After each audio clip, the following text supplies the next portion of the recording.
Cara, pega essa chave. A gente aprendeu que se conselho fosse bom, a gente dava, não vendia. E é por isso que a gente investe mais em infoprodutos do que na igreja. Porque a gente acredita que alguém que fez uma técnica de funil de vendas tem algo mais poderoso para me entregar do que a palavra que me sustenta. A gente criou esse conceito de que conselhos bons são vendidos. E a palavra, a gente ouve. A palavra é a única mensagem capaz de mudar a história de alguém. A palavra é a única mensagem capaz de mudar a natureza de alguém. A palavra é o que ressuscitou Jesus Cristo em meio à morte. E é o que vai ressuscitar mortos vivos nessa manhã. Você está comigo? Diga amém. Sabe, a palavra ressuscita mortos, mas também ressuscita vivos. E eu tenho uma palavra de vida para você hoje. Eu tenho 3 conselhos que geram vida. Primeira chave que eu quero compartilhar, e eu quero na verdade me aprofundar sobre coisas que eu falei bem rápido lá em Coral Springs. A gente teve um culto no último domingo à noite e foi surreal. E não deu nem para a gente pregar. Então, em 5 minutos eu liberei algumas coisas que Deus estava falando comigo ao longo da semana. E hoje eu queria que a gente fundamentasse um pouco mais isso. Amém? Primeiro conselho que eu tenho para você é que você precisa manter a chama acesa. Se você quiser, por favor, take notes, anota isso e medita nisso ao longo da semana. Eu preciso manter a chama acesa. Irmão, o novo de Deus é uma garantia de dependência total. Quem se move sempre em busca de algo novo em Deus, está sempre completamente dependente de Deus. E é por isso que nem todo mundo quer se mover no novo. Por quê? Porque prefere a mediocridade do conhecido do que a força do novo. Pastor, eu prefiro ficar onde eu já conheço porque é mais seguro. É mais seguro. Mas você jamais vai experimentar os milagres que só se manifestam em meio ao que é desconhecido. Você quer um exemplo claro disso? A história de Pedro. Pedro foi o único que saiu de um lugar conhecido e foi para um lugar que ele nunca havia pisado. Mas também Pedro é o único que voltou daquela noite dizendo que pôde andar com Jesus sobre as águas. O barco pode ser um lugar mais seguro em alguns momentos, mas não existe nada mais extraordinário do que estar correndo riscos ao lado de Jesus. Então eu queria que você guardasse isso. O lugar mais seguro que você pode estar é correndo riscos com Deus. Porque a segurança tem matado muito mais gente do que os desafios. Tem muitos profetas que abriram mão da sua voz profética porque não querem se expor. Tem muitos homens de Deus que abriram mão do seu ministério porque não querem servir. Tem muita gente que abriu mão de viver milagres porque prefere viver uma vida pautada naquilo que você consegue fazer sozinho. Eu quero liderar uma igreja que não continuaria de pé se não fosse uma intervenção de Deus a todo tempo. Eu quero ter sonhos que não são possíveis se o próprio Deus não abrir portas de favor e me der coisas. Eu quero viver uma história que no final dela alguém possa olhar e falar: irmão, na boa, você pode falar o que for desse cara, mas esse cara andava com Deus. Só o novo de Deus nos leva para esse lugar. Você quer um exemplo claro, irmão? A Bíblia diz que quando o povo está no meio do deserto e Deus faz com que o pão caísse do céu para que eles fossem alimentados, Deus deu uma direção clara. Ele disse: não armazene para que não se estrague. O que Deus estava falando é o que a gente faz muitas vezes, principalmente aqui na América. Eu entendo que Deus fez porque eu posso tocar, mas eu não sei se Deus vai fazer amanhã porque eu ainda não vi. Então eu me prendo, eu me agarro àquilo que eu já consigo tocar, mas eu não consigo confiar naquilo que eu ainda não vi. Irmão, isso não é fé. Crer naquilo que é tocável, palpável, não é fé. Isso é óbvio. Então Deus fala: olha, vocês não vão guardar. O que Deus está estabelecendo é uma dinâmica de dependência. Se você crê que Deus que te deu hoje vai te dar amanhã, você não vai armazenar, porque você sabe que amanhã vai ter de novo. Irmão, alguns começaram a armazenar o maná, e a Bíblia diz que o maná, o pão que caía do céu, ele apodrecia se você guardasse de um dia para o outro. Então era muito fácil você saber qual família não confiava em Deus. Era só você caminhar pelo arraial e o cheiro de podre na tenda denunciava a ausência de confiança da casa. Que cheiro é esse? É cheiro de maná estragado. Alguém que guardou porque não confia que Deus vai dar amanhã.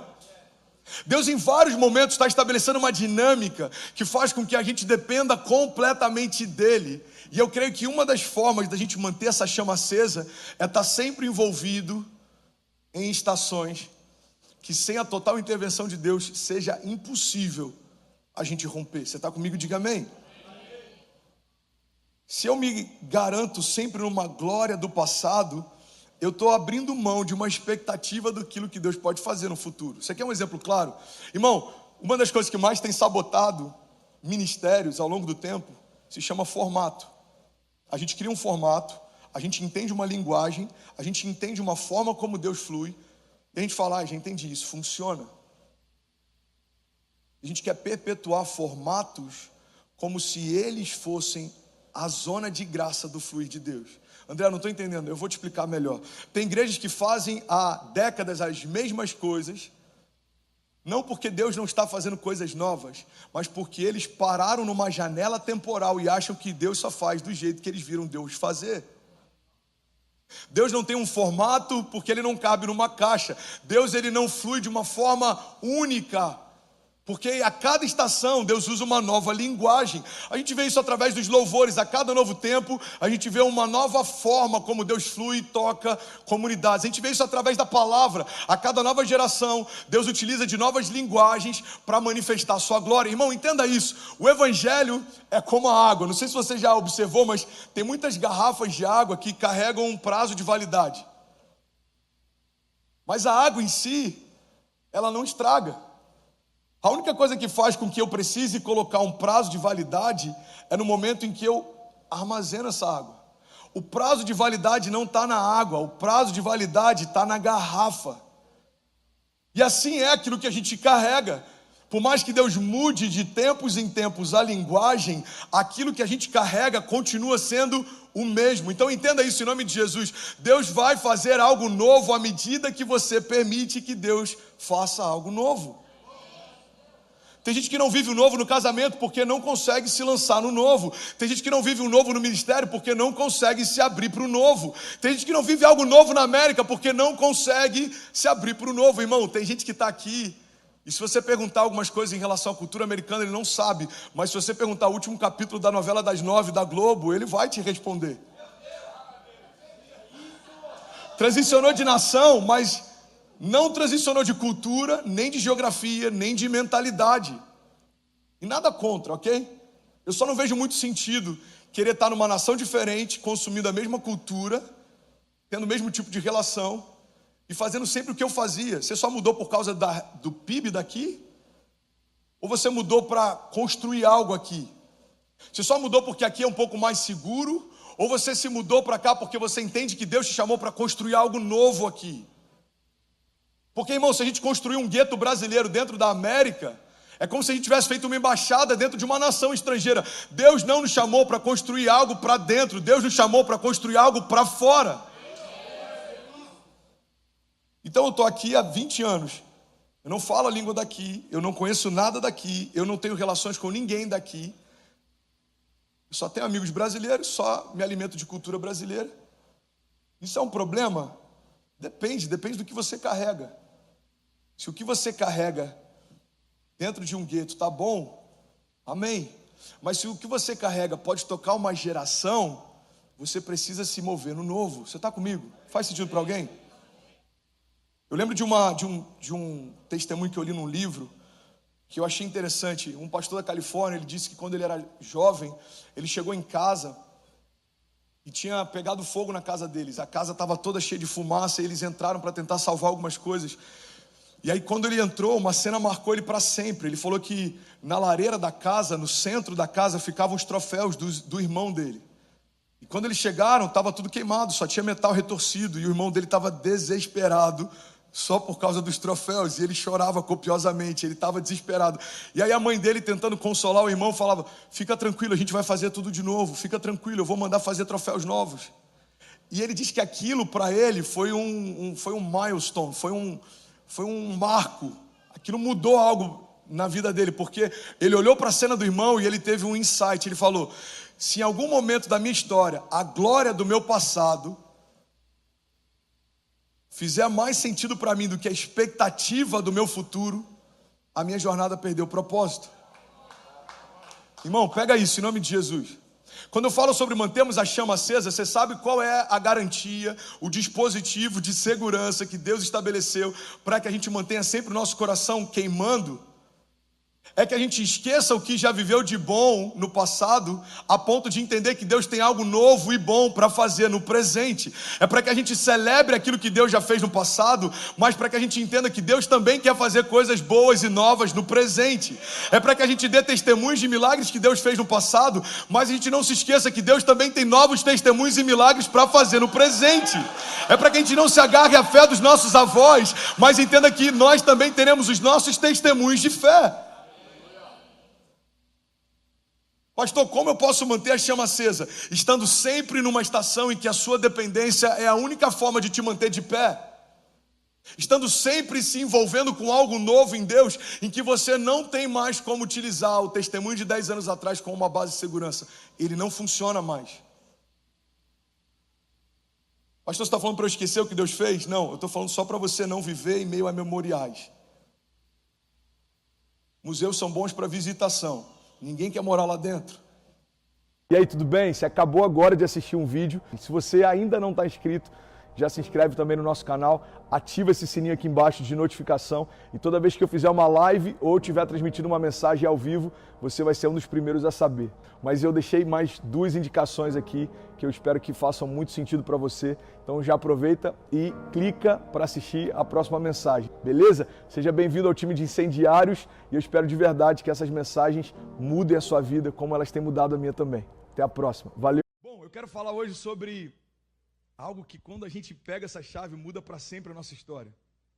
É quando a gente entende que existe um porquê para tudo aquilo que a gente vive. Irmão, quando eu entendo que existe um porquê para toda fase que eu passo, eu mudo o meu posicionamento em meio às fases. Eu não fico mais perguntando tanto o porquê, mas eu fico tentando entender o para onde Deus quer me levar através disso. Você está comigo? Ainda diga amém. E é sobre isso que eu quero falar nessa manhã. O tema da mensagem de hoje é que agora eu entendo o porquê. Você pode repetir isso? Diga, agora eu entendo o porquê. Sabe, tem algo que meu pai sempre me dizia quando eu era menor. Sempre ele fazia isso. Ele falava, filho, você só vai entender o quanto eu te amo quando você for pai também. Só que eu acreditava, eu jurava que eu sabia o quanto ele me amava. Então quando ele falava aquilo, eu falava, meu pai está exagerando, eu sei o quanto ele me ama. E ele sempre falava, era quase como um desespero dele em fazer com que eu entendesse, ainda pequeno, o tamanho do amor dele por mim. E ele falava, filho, não, você não está entendendo. Você só vai entender o quanto o papai te ama quando você for pai. E ele estava certo, eu não tinha ideia da profundidade do amor de um pai até me tornar um. A gente ouve conselhos ao longo da nossa vida e eu não sei se você já parou a pensar nisso, mas eu queria ter a disposição que eu tinha quando tinha 16 anos e a sabedoria que eu tenho com 32. Eu queria ter a disposição que eu tenho com 32 e a sabedoria que eu vou ter com 50. Faz sentido para alguém? E esse é o projeto de Deus, fazer com que as gerações caminhem juntos, para que a gente, com a disposição que tem, possa aprender com aqueles que já caminharam mais longe do que a gente. Eu lembro de algo que eu ouvi sobre os indianos, eu não sei se isso é real, até porque eu acho que eu aprendi isso com alguma novela da Globo falando sobre a Índia. Mas é sério. Inshallah. Mas eu lembro que existe algo na cultura deles. Eles honram os pés dos mais velhos. E por que tem essa cultura? Porque eles entendem que os pés dos mais velhos já caminharam por caminhos que eles ainda não foram. Então eles entendem, você já foi em lugares que eu não fui, você sabe de coisas que eu não sei, você já viveu coisas que eu não vivi, e eu honro isso em você. Qual tem sido o maior investimento do inferno contra as gerações? É fazer com que a geração dos mais novos não celebre a sabedoria dos mais velhos, e fazer com que a geração dos mais velhos, ela não celebre a vitalidade e vigor dos mais novos. Faz sentido sim ou não? Maior crise entre pais e filhos hoje, não se entendem. A maior crise na igreja hoje, uma igreja construiu algo muito grande sem chamar a nova geração para participar dessa construção. E quando chega o momento de transicionar, a nova geração olha para a igreja e fala, eu não me sinto parte disso. A linguagem que vocês usam não fala comigo, não faz sentido o que vocês fazem ou estão construindo. Eu conheço pastores, irmão, que a geração deles, os filhos, os netos e os sobrinhos continuam firmes em Jesus, mas não estão mais dentro das suas igrejas. Então o problema da geração que veio depois dele não era com Jesus, mas com o tipo de igreja que foi construído, sem que a nova geração fizesse parte dessa construção. Faz sentido sim ou não? Então falar sobre conselhos A gente está falando sobre alguém que já viveu o que a gente não viveu e está falando sobre isso. E a grande verdade é que a gente só depois de algum tempo entende o porquê. Então meu pai falava isso, e outra coisa que eu ouvi demais na minha infância e na minha adolescência eu odiava ouvir era: aproveita porque passa muito rápido. Antes eu tivesse dado ouvidos a esse conselho. Alguém já ouviu isso alguma vez? A gente fala: cara, eu tenho a vida inteira pela frente, eu estou com 15 anos, irmão. E quando você vai ver, você fechou os olhos e você já tem um filho de 15 anos. É assim que funciona, real life. Sabe, tem algo que eu li uma vez e me marcou para sempre, essa frase. Ela diz o seguinte: um dia você brincou pela última vez na rua com seus amigos. E vocês não tinham ideia disso. Eu lembro que quando eu vi isso, eu falei: uau! Porque eu fiquei tentando lembrar qual foi a última vez que eu brinquei na rua com meu primo. Eu fiquei tentando lembrar qual foi a última vez que eu joguei bola lá em São Cristóvão, Cabo Frio. Qual foi a última vez que eu brinquei na frente do bar do meu avô? Qual foi a última vez que eu brinquei com meus primos de São Pedro da Aldeia? Qual foi a última vez que eu brinquei no porta-mala do carro do meu pai, acenando para o carro que estava atrás? Hoje isso é impensável, mas a gente fazia isso nos anos 80 e 90, ok? E é engraçado porque algum dia eu fiz isso pela última vez, eu não tinha a menor ideia que era a última vez. E ter esse entendimento de que a gente não sabe quando vai ser a última vez, faz com que a gente celebre cada momento, porque pode ser o último. Faz sentido? Qual que é o problema? O problema é que a gente só tem essa sabedoria quando alguns desses últimos momentos já passaram. Então eu quero falar sobre essas verdades que só fazem sentido para a gente depois. André, o que isso tem a ver com a minha semana? O que isso tem a ver com o ano de 2020? O que isso tem a ver com a minha jornada de fé? Tem a ver com um ponto simples. Tem coisas que você está vivendo hoje que você não entende o porquê, mas quando tudo isso passar, você vai entender o porquê. Eu não entendo algumas lutas, eu não entendo o porquê dessa crise, eu não entendo o porquê dessas batalhas, eu não entendo o porquê eu tive que fechar minha empresa, eu não entendo o porquê, irmão. Tem coisas que você não entende hoje, mas vão fazer todo sentido amanhã. Você está comigo ainda? Diga amém. Eu contava as horas para ser maior de idade. E hoje, se a gente for falar de tempo de escola, eu lembro com nostalgia da hora do recreio. A verdade, irmão, é que meninos querem ser homens, homens querem ser reis, reis querem ser deuses, mas só um Deus quis ser menino. Isaías 9,6 diz: porque um filho nos foi dado, um menino nos nasceu, e ele será chamado Maravilhoso Conselheiro, Deus Forte, Pai da Eternidade, Príncipe da Paz. E é sobre essa faceta do caráter de Deus que eu quero falar hoje de manhã, sobre um Deus que é maravilhoso conselheiro. Pastor, eu não estou entendendo por quê. Pergunta para o maravilhoso conselheiro e ele vai te guiar. Pastor, eu não estou entendendo para quê. Pergunta para ele. Irmão, para de tentar encontrar motivo para algumas coisas. Se você não buscar no próprio Deus que tem controle sobre todas elas, você vai procurar isso aonde? Quantas pessoas já ressignificaram? Olha para mim, não se distrai. Quantas pessoas já ressignificaram a sua vida a partir de uma perda? Eu já falei sobre essa história uma vez. Um cara que foi um dos inventores, um dos descobridores, ou enfim, cientistas envolvidos na bomba atômica e em inúmeras outras armas de guerra. Um belo dia ele acorda pela manhã, ele pega um jornal e tem a foto dele dizendo que ele morreu. E o título da reportagem era: Morreu o Mercador da Morte. Na verdade, quem tinha morrido era o irmão dele. E o jornal se confundiu e achou que ele tinha morrido. Mas a moral da história é que quando ele parou para ver como a história falaria a respeito dele, ele falou: eu preciso mudar a minha história enquanto eu ainda estou vivo. A forma como ele percebeu que seria lembrado depois da morte fez com que ele mudasse completamente a sua vida. E esse cara nada mais é do que o cara que criou o Prêmio Nobel da Paz. Ele falou: quer saber, eu não quero ser lembrado como alguém que investiu em guerras, eu quero ser lembrado como alguém que investiu na paz. Então eu vou pegar a minha herança, e essa herança vai promover e vai celebrar pessoas que promovem a paz. Eu não sei vocês, irmão, mas eu já tive experiências que mudaram a minha rota. Quando eu estava no hospital com um tubo na minha jugular, o catéter na minha subclave esquerda, subclave direita, você para pensar algumas coisas.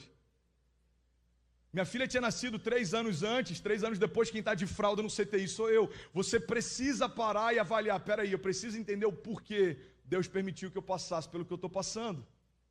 Algumas pessoas vão tentar fazer com que na teologia delas, Deus tenha feito aquilo. Porque fica mais fácil da gente aceitar uma falência quando a gente entende: Deus fez com que eu falisse. Fica mais fácil a gente aceitar uma doença quando a gente fala, não, Deus quis que eu tivesse esse câncer. Irmão, Deus não pode dar aquilo que Ele não tem. Não tem doenças no reino de Deus, então Ele não vai colocar uma doença em você. Faz sentido? Agora, o fato da vontade ativa de Deus não fazer isso com você não significa que a vontade permissiva de Deus não tenha permitido. Pastor, mas a gente vê a história de Jó, olha o que Deus fez com Jó. O que Deus fez com Jó? A Bíblia diz que Satanás então questiona Deus, e Deus fala, olha para o meu filho Jó, ele é fiel, ele é leal, ele é grato. Satanás então desafia, então tira tudo dele para ver se ele vai te adorar.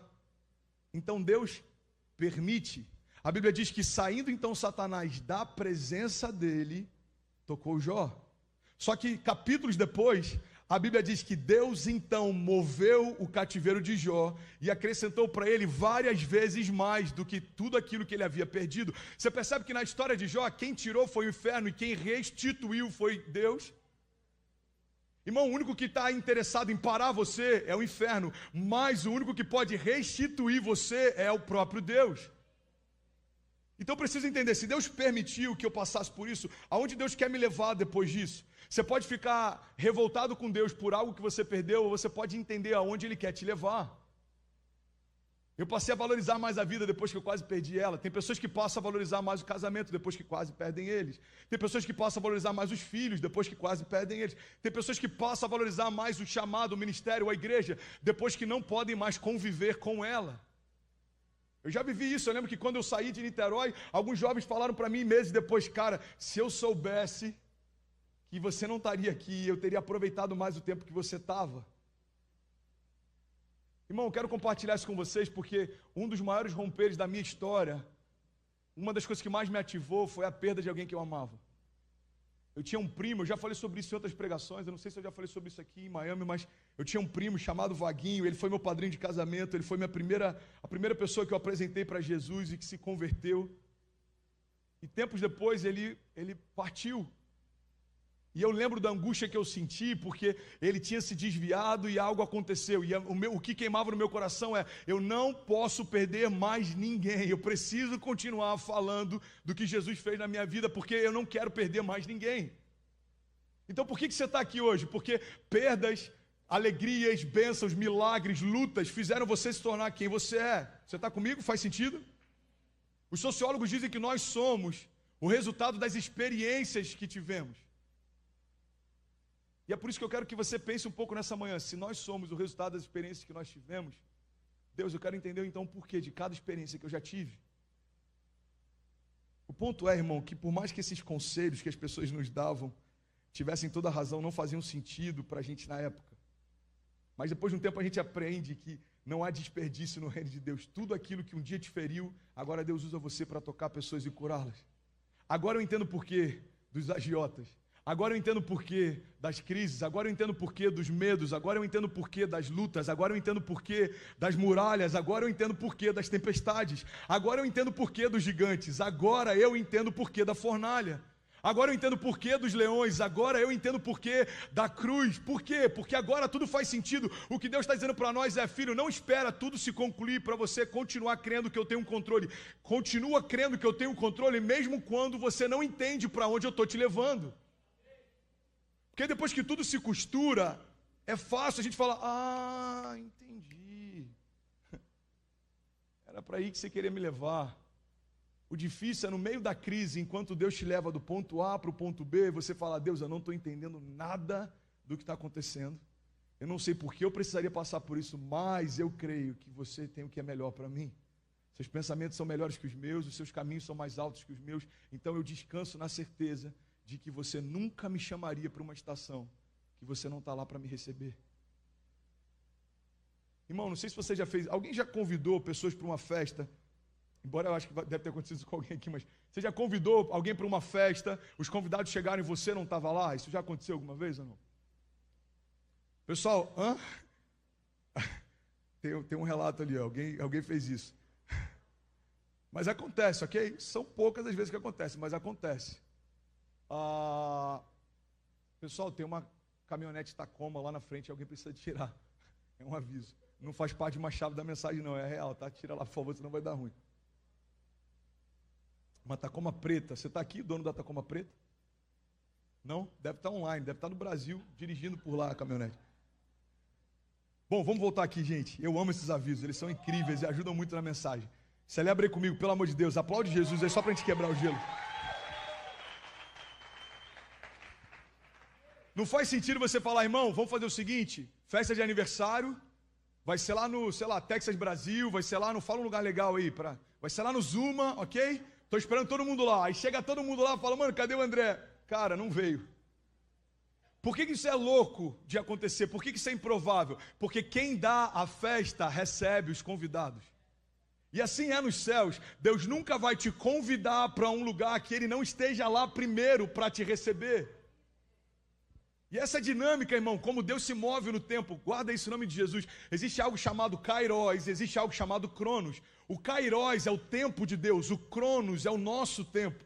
O que a gente precisa entender é que para a gente, futuro é um lugar que vai chegar. Para Deus, futuro é um lugar onde Ele já está. Deus já está no seu futuro esperando você chegar. E o que Deus está dizendo para a gente é: para de ficar perguntando no meio do caminho qual é o propósito, só vem para o lugar que eu te chamei e deixa que aqui vai tudo fazer sentido para você. Vem que no caminho eu te explico. Quantas vezes eu precisei fazer isso, inclusive com a administração aqui da igreja. Mês passado foi assim, mano, a gente está quase zerado. Eu falei, tudo bem, separa aí uma oferta de 15 mil reais. Cara, a gente precisa pagar aluguel. Eu falei, irmão, só vamos, no caminho faz sentido. E glória a Deus que fez sentido. É por isso que uma das chaves que eu já compartilhei, mas pode ser novo para alguém, é: não faça nada sem que haja uma direção. Mas também depois que você tiver uma direção, não pare até que ela se cumpra. A gente precisa ter esse entendimento, não tem desperdício no reino de Deus. Irmão, marcas, traições, coisas que você passou, nem todas eram um projeto de Deus para você, mas ainda assim Ele não vai desperdiçá-las. Ele vai pegar você, as experiências que você tem, as marcas que você carrega, e Ele vai utilizar isso como um testemunho de milagre. Pastor, então quer dizer que tudo que eu estou passando de ruim é uma vontade de Deus? Não, tem muita coisa que você que semeou. A gente tem que assumir a responsabilidade. Era desejo de Deus que Davi tomasse uma mulher que não era dele para ser sua? Não. Foi Davi que quis ficar no palácio no tempo em que os reis iam para a guerra. Era um desejo de Deus que Sansão fosse ferido nos olhos pelos inimigos, se tornasse um palhaço na mão dele? Não. Mas foi um desejo de Sansão, deitar no colo errado. Então a gente precisa entender, peraí, eu preciso assumir o meu papel de responsabilidade, mas eu não posso me esquecer de que tudo aquilo que eu já vivi até aqui, Deus não vai desperdiçar. Romanos 8:28 diz: sabemos que todas as coisas contribuem juntamente para o bem daqueles que amam a Deus e daqueles que são chamados segundo o seu propósito. Essa semana, eu estou pregando sobre isso porque essa semana Deus me lembrou de algumas coisas que eu tive que passar para chegar onde eu estou. Eu gosto de fazer isso, principalmente na segunda-feira, que é um day off, e às vezes quando está com tempo chuvoso, não tem muito o que fazer, eu entro no carro, abasteço, pego um café na Starbucks e fico andando à toa por Miami. Eu boto o lo-fi no carro e fico andando. É um bom exercício. Se você tiver a qualquer horário, pode ser de madrugada, qualquer horário livre, faça isso. O problema é que às vezes a gente está conversando com todo mundo, a gente não tem tempo para conversar com a gente mesmo. A gente não sabe nem como a gente está. Autoconhecimento é algo que é libertador. E aí eu pego o carro, eu fico andando e eu fico pensando, e Deus fala comigo, e eu fico pensando em algumas coisas que eu fiz de errado, coisas que eu fiz de certo, coisas que Deus me surpreendeu. E Deus começou a me lembrar de crises que eu passei, de lutas que eu passei. E no meio daquela conversa com Deus, Ele falou: filho, você precisou passar pelo que você passou para chegar aonde eu te trouxe. Você tem propriedade para ministrar sobre os enfermos porque você já teve uma enfermidade que quase te parou. Você tem compaixão para falar sobre finanças, porque você viu seu pai e sua mãe perdendo tudo na mão de agiotas. Você pode falar sobre recomeçar, porque quando você estava na fase mais confortável no Rio de Janeiro, você abriu mão de tudo para morar num apartamento alugado com mobília doada. Irmão, não há desperdício no reino de Deus. Por que eu estou pregando sobre isso em 2020? Porque talvez seja um dos anos em que a gente mais está se perguntando por quê. Deus, por que de tudo isso esse ano? Eu sinceramente não sei o porquê de tudo isso esse ano. Mas uma coisa eu sei, existe um porquê que vai ficar claro daqui a algum tempo. Então eu não quero questionar enquanto Ele faz. Eu só quero receber depois de tudo que Ele fizer. Faz sentido? É como um quebra-cabeça, irmão. Eu até pedi para a produção, eu peguei o quebra-cabeça da Ceci. Se ela estiver ao vivo, filha, eu juro que eu levo todas as pecinhas de volta, ok? Eu peguei, eu falei, filha, cadê aquele quebra-cabeça que papai te deu? Ela falou, para que você quer? Eu falei, eu vou levar para o culto. Ela falou, não, pai, vai dar certo, filha, qualquer coisa papai compra outro. Esse quebra-cabeça é como a minha história e a sua, com exceção desses donuts. E às vezes a gente está conversando com Deus e a gente não está entendendo o porquê de algumas coisas, mas a grande verdade é que Deus está falando para a gente, olha, agora pode parecer que não faz sentido, mas vai ter um momento em que tudo isso vai se encaixar. Então não fala para o autor de todas as coisas como tem que ser feito, porque você não viu o desenho final antes dele começar a desenhar. Faz sentido? Quando você compra um quebra-cabeça, tem uma imagem, uma picture. Então nessa picture ela fala, olha, é exatamente assim que tem que ser. Só que tem muitas coisas que Deus só revela para a gente no caminho. E a gente está dizendo, Deus, eu quero que tudo se encaixe. Ele está falando, você não tem todas as peças, porque ela vem no caminho. Você pode repetir isso comigo? Diga, no caminho. Diga, existem milagres. Declara comigo, diga, no caminho é que Deus me ensina.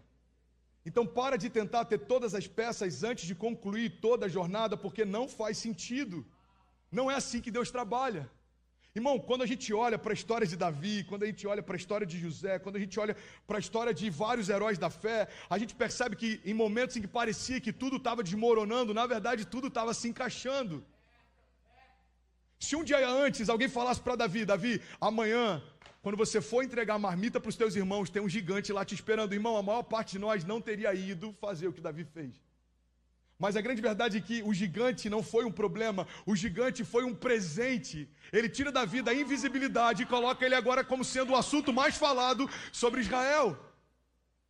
Então, se Deus nos antecipasse crises que a gente viveria, provavelmente a gente abortaria alguns processos. Se Deus falasse, Paulo, eu tenho algo para você mais, existe masmorra, apedrejamento, naufrágio no meio do caminho, talvez, só talvez, Paulo dissesse, eu prefiro ficar onde eu estou bem. Estevão, o primeiro mártir da igreja.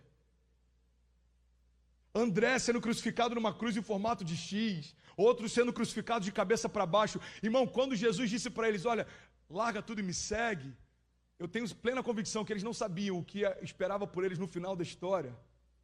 Por que Deus não nos revela tudo? Porque algumas das peças só vão fazer sentido quando o quebra-cabeça estiver sendo construído. Irmão, é como alguém que costura uma coxa de retalhos. Ela precisa ser costurada do lado contrário. E quem nunca viu alguém costurar acha que está ficando feio demais. Na verdade, a coxa não é feia, você que está olhando do lado errado. Quando termina de ser costurado e ela é colocada do lado certo, faz todo sentido. Eu creio que a nossa história é exatamente assim. Deus está costurando coisas que vão fazer todo sentido no final da história, mas a gente algumas vezes é como uma criança mimada que fica reclamando do que está sendo costurado. Deus está dizendo para alguns de nós, irmão, deixa eu ser Deus na sua vida. E no final tudo vai fazer sentido. Você está comigo? Diga amém. Irmão, se não fosse a prisão de Paulo, Paulo não teria pregado para o imperador. Se não fosse a prisão de José, José não teria governado todo o Egito. Se não fosse as ursas e os leões atacando Davi quando ninguém via, Davi não teria tanta ousadia para enfrentar o gigante enquanto todos olhavam. Se não fosse a tempestade, Pedro jamais teria andado sobre as águas. Se não fosse a fome, talvez nós nunca teríamos visto Jesus multiplicar pães e peixes. Se não fosse a falta, talvez a gente nunca teria visto Jesus transformar algo em vinho. Se não fosse a traição de Judas, nós não estaríamos de pé. Porque o Filho de Deus foi traído pelo homem para que homens pudessem ser feitos filhos de Deus. Então, quando a gente quer interromper o que Deus está fazendo, porque a gente não entende para onde a gente está sendo levado, é como se a gente fizesse como Pedro fez. Pedro fala, Senhor, de maneira alguma você vai ser entregue. Qual é a reação de Jesus? Jesus fala, aparta-te de mim, Satanás. Porque a cruz não foi um cochilar de Deus na história. Deus não cochilou e quando acordou falou, uau, esqueci de proteger o meu filho, ele foi preso. Não, a cruz é o propósito pelo qual Jesus veio para a terra. Então Pedro, por não entender todo o quebra-cabeça, está dizendo para Jesus, eu não vou permitir que a cruz aconteça. Jesus está dizendo, maldito seja, porque a cruz é o que vai transformar escravos em filhos. A cruz é o que vai fazer com que a dispensação do Espírito venha sobre toda a carne. Se cumpra o que o profeta Joel declarou: derramarei o meu Espírito sobre toda a carne. Os vossos velhos terão sonhos, os vossos jovens terão visões, os vossos filhos profetizarão. Se não acontece a cruz, Pedro, não tem restauração, redenção, não tem ressurreição. Se não acontece a cruz, Pedro, não tem Atos 2, derramado o Espírito, a história da igreja, não tem Lagoinha, Miami, não tem a tua casa sendo restaurada. Se não acontece a cruz, Pedro, André ficaria naquela internação do hospital, ou quem sabe nem teria sido gerado para chegar lá. Porque o meu livramento começou no ventre da minha mãe. E quantos você já teve? Então o que eu quero que você entenda, e aquilo que Deus tem me exortado nessa semana, é que a gente tem que parar de dizer para Ele como fazer, se a gente não sabe para onde Ele está levando e como é o desenho no final. Às vezes a gente olha para Pedro e fala: cara, Pedro é maluco, mas quantas vezes a gente está sendo tão maluco quanto ele? Irmão, tem uma passagem, olha que louco isso. A Bíblia diz que Jesus sobe e chama alguns discípulos mais chegados. E quando chega no topo da montanha, eles veem então o momento da transfiguração. Foi algo poderoso. Pedro olha para aquilo, ele fica impressionado, ele fala: Senhor, olha o que a Bíblia diz, olha os detalhes. Eu amo os detalhes da Bíblia porque são como chaves, elas fazem toda a diferença. Olha o que Pedro diz. A Bíblia diz: Pedro então, tomando a palavra, disse: Senhor, por que a gente não monta tendas e fica aqui para sempre? Você percebe que tem momentos em que mesmo Jesus estando do nosso lado e fazendo aquilo que Ele sabe fazer, a gente quer interrompê-lo e dizer como seria melhor que Ele fizesse. Pedro tomando a palavra, irmão, um conselho que fica para a gente nessa manhã: quando Jesus está falando, não interrompa, Ele sabe o que fala. Quando Jesus está fazendo, não questione, Ele sabe o que faz. Pedro então tomando a palavra. Você quer outro momento clássico? O Lê falou sobre isso esses dias, acho que foi no Hype. Ele citou sobre esse momento em que Jesus encontra a irmã de Lázaro. A irmã de Lázaro começa a questionar Jesus. Olha que interessante, eu já preguei sobre isso, pega essa chave. Quando ele encontra a irmã de Lázaro, ele diz: olha, fica tranquilo, seu irmão vai ficar bem. E ela questiona Jesus: por que você não chegou antes? Ela joga Jesus no passado. Se você tivesse chegado antes, isso não teria acontecido. Passado. Aí Jesus fala: não, fica em paz, vai ficar tudo bem. O seu irmão não morreu, ele só dorme. Aí ela joga Jesus no futuro. Ela fala: não, eu sei, no dia da ressurreição dos mortos. Aí Jesus está falando: não, você não entendeu. Para de me jogar no passado e para de me jogar no futuro. Eu estou dizendo que Lázaro ressuscita hoje. Lázaro sai dos mortos hoje. E às vezes a gente está dizendo isso para Jesus: Jesus, eu já sei, você poderia ter chegado antes, ou você poderia, irmão, para de dizer para o autor da vida como a vida flui. Eu sei que parece ridículo falar sobre isso, tão óbvio, mas é assim que a gente se porta. Eu sou um ansioso sobre governo do Espírito, porque a minha essência é ansiosa, mas o Espírito tem me acalmado. E eu já falei sobre isso, eu nunca experimentei tanta paz na construção de algo como na construção dessa igreja. Porque eu sei, porque sei que Deus é quem está fazendo o que está fazendo. E é por isso que a gente não tem que se preocupar, a gente só tem que ter uma preocupação na construção do que Ele faz, não atrapalhar aquilo que Ele está fazendo. Abraão está subindo para um monte, e aí ele está levando os elementos lá do holocausto, menos o cordeiro. O filho dele olha e fala: pai, a lâmina está aqui, a lenha está aqui, o altar está aqui, cadê o cordeiro? Olha o nível de confiança de alguém que entende que as peças que faltam vão ser acrescentadas na hora certa. Ele fala: filho, o Senhor proverá o cordeiro. E Ele proveu, e é por isso que a gente está de pé, porque quando a gente estava indo a passos largos para o inferno, Jesus entrou em cena e mudou a história. Então para de tentar entender, irmão, o porquê, e começa a entender o para quê. Verdade que tem coisas, olha para mim em nome de Jesus, 2020 é um ano difícil, mas tem coisas que você está enxergando como um problema hoje, que Deus está chamando como um milagre amanhã. Para a nossa igreja, portas fechadas, foi um milagre de maior expansão apostólica que a gente já viveu até aqui. Tem 4.700 pessoas ouvindo, Cuba, Inglaterra, Gana e Japão acabaram de conectar. Só que antes da pandemia, eu lembro como se fosse hoje o primeiro dia que a gente bateu 1.000 pessoas. Tinha 980 e poucas pessoas conectadas, Gui. A gente ficava nos bastidores falando com os voluntários. Cara, a gente está pregando para quase 1000 pessoas hoje. Conecta aí, você está conectado? Conecta aí. 988, 989, conecta aí. Pede para sua mãe conectar. 997, bum, 1000 pessoas. Domingo passado, eu preguei para mais de 6.000 pessoas simultaneamente. Eu acho que 1.300 não curtiram muita mensagem porque não voltaram, mas qualquer dia eles estão de volta. E quando isso acontece? No momento que o lockdown fala, portas fechadas. A gente olha e fala, Deus, a gente tem meses de igreja aberta, a gente tem um compromisso financeiro absurdo, a gente é pequenininho, a gente não tem ninguém investindo por trás, não tem nenhum grande ministério aportando, a gente começou do zero. O pastor André já pediu para eu falar isso inúmeras vezes, eu não falo para não parecer que da nossa parte é soberba, mas só para atualizar você, não existe R$1 de BH investido aqui, pelo contrário, a gente te abençoou BH. Não existe $1 investido aqui por parte de Orlando, a não ser os 10 mil do down payment para a gente entrar, depois de meses de igreja. O pastor André já falou, irmão, deixa claro para a igreja que tudo que vocês estão vivendo é fruto da semente que vocês estão ofertando. Então, irmão, você está comigo? Isso é milagre. E é por isso que eu pedi para mostrar a goteira no palco. Para você entender que a gente fala com o Japão, enquanto prega com medo de escorregar no palco. Essa é a loucura daquilo que Deus está fazendo. Você pode olhar e falar, Deus, eu não aguento, tem goteira na igreja, a gente tem alguns desafios, o Kids a gente não conseguiu concluir, ali atrás a gente quer fazer o Living, tem tantos problemas, eu precisava de um staff. Cara, teve momentos na pandemia que eu quase estafei, eu preguei 55 dias consecutivos, durante 2, 3 horas, sobre milagres e curas, e eu saía de algumas lives, eu chorava, teve dias que eu chorava de cansaço, e pregando 3 vezes por semana, e pensando em como a gente pagaria as contas, e como a gente faria, sem ter um pastor integral. De um mês para cá, a gente agora tem 3 colaboradores parciais. De um mês para cá, você pode celebrar comigo? E eu creio que vai chegar um tempo. Galera, segunda-feira, almoço com os pastores. E vai ter pastores para cuidar da tua casa, pastores para cuidar dos teus filhos, pastores para cuidar dos adolescentes.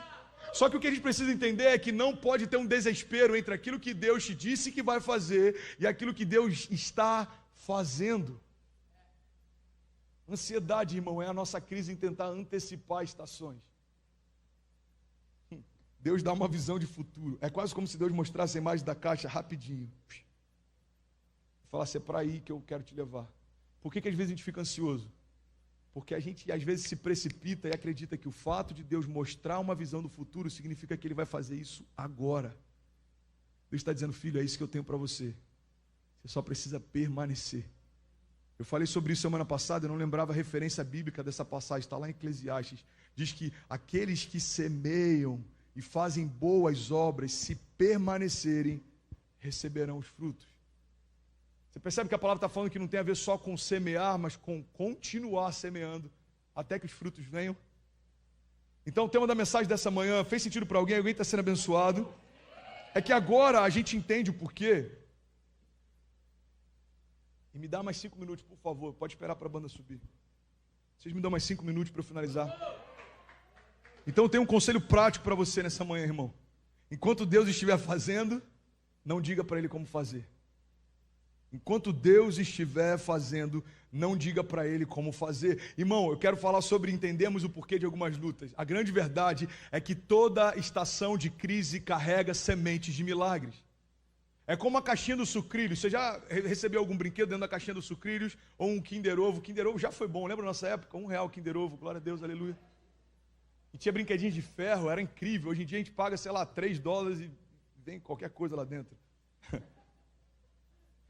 Eu estou usando analogias porque Jesus fazia isso, eu acho que Ele sabia o que faz, amém? O pastor brinca muito, usa muitos exemplos, eu aprendi com Jesus, ele falava em parábolas, ele falava sobre semeadores e pescadores, era o povo que eu via na época. Eu estou falando sobre Kinder Ovo, faz parte da nossa geração, ok?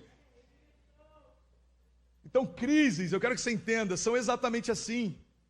Elas carregam surpresas dentro delas. O problema é que às vezes a gente está rejeitando porque a gente não sabe ainda o que está lá dentro. A gente está falando, eu não quero nem lembrar dessa estação, e Deus está falando, não, peraí, só abre, vê o que tem dentro. Não, eu não quero nem lembrar de 2020, peraí, olha o que eu estou fazendo em 2020. Deus, eu quero que mude logo de página. Eu não sei você, irmão, mas uma das coisas que eu mais tenho visto e não faz sentido para mim, são pessoas dizendo, 2021, vem que eu estou facinho, já estou cansado de 2020. Peraí, o ano do maior romper da nossa história, Uma escola de fé que está sendo gerada, um ano de maturidade, resiliência, um ano de aprofundar as raízes, um ano da gente se silenciar e ouvir o que Deus está falando. Um ano em que Deus nos deu uma ordem clara, irmão. 2020 é um ano em que Deus nos deu uma ordem clara. Voltem para suas casas. Define 2020 para você, André. Um ano em que Deus falou, volte para sua casa. Pela primeira vez, alguns pais ministraram a ceia para os seus filhos através da igreja online. Pela primeira vez, alguns pais passaram mais de 2 dias seguidos com seus filhos dentro de casa. Pela primeira vez, alguns casais tiveram que confrontar algumas crises, porque não tinha como fingir que não estava acontecendo. Pastor, mas teve muito divórcio nesse período. Não, irmão. Muitos divórcios foram oficializados, eles já tinham acontecido faz tempo. Só que pessoas estavam fingindo que não estava acontecendo. O convívio, o contato, expõe o caráter, a frieza, expõe a falta. Eu não lembro quem falou sobre isso, mas me constrangeu. Alguém que falou que o filho disse assim, papai, eu estou torcendo por essa quarentena nunca acabar. Por que essa criança disse isso? Porque pela primeira vez viu o pai em casa. Então, irmão, a gente pode reclamar de 2020, ou a gente pode mudar a perspectiva e tentar entender, peraí, o que Deus está fazendo em 2020? Quais são as sementes que essa estação carrega? 2020 é o ano da crise, pois é, mas em meio a toda a crise, Deus se revela como um Deus que provê. 2020 é o ano de doenças, pois é, mas apesar delas, Deus se revela como um Deus que cura. 2020 é o ano de desafios, pois é, mas a gente nunca confiaria os nossos filhos para uma babá que nunca cuidou de uma criança, ou a gente nunca embarcaria no avião de alguém que nunca teve algumas horas de voo, ou a gente nunca navegaria num navio intercontinental com um cara que nunca tivesse enfrentado uma tempestade. Aquilo que a gente tem que entender é que Deus está nos forjando para o futuro que Ele tem preparado para nós, e se nós não formos experimentados, a gente não vai ter estrutura para aquilo que Ele quer derramar. Uma das coisas que eu vi que marcou a minha história no início do meu ministério, um dos caras que mais me ativou no profético, ele disse, você precisa de caráter para sustentar a unção que Deus quer derramar. Deus tem unção para derramar sobre você, André. Não negligencie o tempo do preparo. Quantos ministérios a gente já viu que começam bem e param? Quantos pastores, quantos líderes começam bem e se perdem? Quantos empresários, quantos políticos? Por quê? Porque eles tinham uma porção suficiente para começar, mas não tinham um caráter suficiente para permanecer. Então o que eu quero nessa manhã é que a gente vá para esse lugar de falar, Deus, me perdoa por estar questionando como você faz, eu só quero entender o porquê. E se não der para entender durante, eu tenho convicção que o Senhor vai me fazer entender depois. É por isso que a gente carrega marcas. Eu estou finalizando agora, eu juro. O instrumental pode ir subindo. É por isso que a gente carrega marcas. As marcas são memoriais. Você quer um exemplo? Você está comigo ainda? Diga amém. Jesus, ele se apresenta para os discípulos depois de ter ressuscitado. Pega essa chave, por favor, porque tem muitos de nós, e eu em alguns momentos sou exatamente assim, que fica pedindo para que Deus remova cicatrizes, quando na verdade Ele está dizendo, fui eu que fiz com que elas permanecessem aí, eu tenho um propósito para a tua cicatriz, eu tenho um propósito para a tua marca. A gente quer que Deus apague algumas coisas, mas Ele vai utilizar exatamente algumas dessas marcas para levar a gente para o lugar que Ele quer. Você quer um exemplo? João 20 diz assim, ao cair da tarde daquele primeiro dia da semana, estando os discípulos reunidos a portas trancadas por medo dos judeus, Jesus então entrou e pôs-se no meio deles e disse, a paz seja com vocês. Tendo dito isso, então ele mostrou-lhe as mãos e o lado onde ele foi ferido. Os discípulos se alegraram quando viram o Senhor. Então novamente Jesus disse, a paz seja com vocês, assim como o Pai me enviou, eu os envio. E com isso ele soprou sobre eles e disse, recebam o Espírito Santo. Se perdoarem os pecados de alguém, estarão perdoados, e se não os perdoarem, não estarão perdoados. Tomé, chamado Dídimo, um dos 12, não estava com os discípulos quando Jesus apareceu. Então os outros disseram para Tomé, Tomé, nós vimos o Senhor. Mas Tomé então disse, se eu não vir as marcas dos pregos nas suas mãos, e não colocar o meu dedo onde estavam os pregos, e não puser a minha mão no seu lado, eu então não crerei. Uma semana mais tarde, os discípulos estavam reunidos outra vez ali, e Tomé estava junto com eles. E apesar de estarem trancadas as portas, Jesus entrou e pôs-se no meio deles e disse: a paz seja com vocês. Então Jesus vai diretamente para Tomé, que não estava no primeiro encontro, e diz: Tomé, coloca o seu dedo aqui e veja as minhas mãos. Estenda a mão, Tomé, e coloca no meu lado. Pare de duvidar e creia. Então disse Tomé: Senhor, meu Deus, meu Deus. Então Jesus lhe disse: porque me viu, você creu? Felizes são aqueles que não viram e creram. Irmão, Jesus poderia ter voltado com o corpo, além de glorificado, com as suas feridas também fechadas. Mas olha que interessante, pega essa chave, em nome de Jesus.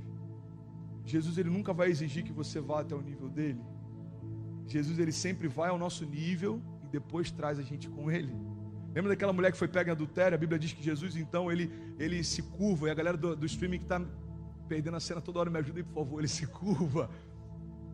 O problema de um pastor que já serviu na produção é isso, ele está ligado em tudo. Abaixa, isso, obrigado. Ele se curva, se reclina na altura dela. Alguns psicólogos, sociólogos acreditam que ele estava fazendo uma conexão na altura dela, porque, vamos ser sinceros, ninguém gosta de alguém falando de cima para baixo. É por isso que o nosso palco a gente está cada vez fazendo menor. Eu queria pregar aqui no chão, para deixar claro que não tem nenhuma diferença entre a gente, é só uma questão visual, você me enxergar mais claro.